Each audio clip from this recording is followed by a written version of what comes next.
We are working closely with our primary healthcare providers, Tenet and Dignity Health, to increase healthcare capacity if needed. Today, I authorized the emergency purchase of 100 additional ventilators for $500,000.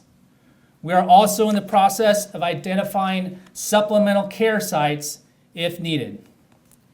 Individuals who contract the disease could have little or no symptoms, which means they may not be aware that they are carrying the virus.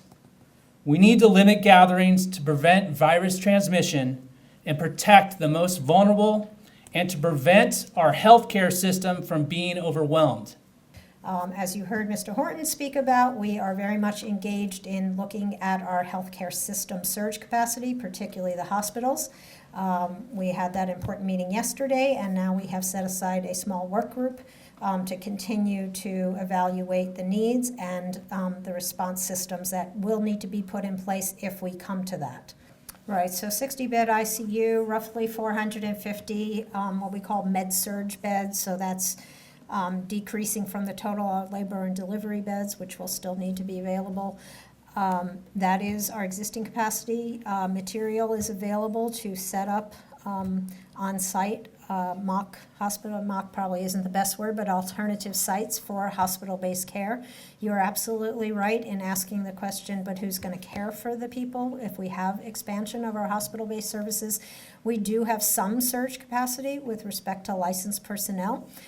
We have a medical reserve corps where we've got a list of mostly retirees, and some are double dipping. They have day jobs but are also available to us for extended hours.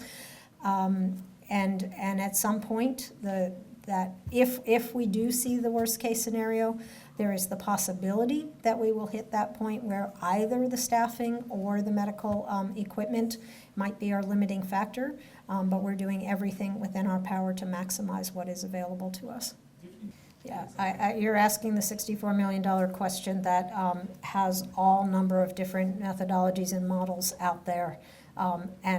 We are looking at both best case scenario and worst case scenario. And the worst case scenario is what has led us to take this extra step of buying additional intensive care equipment in the form of ventilators, and to be planning for worst case scenario in terms of hospital beds and intensive care.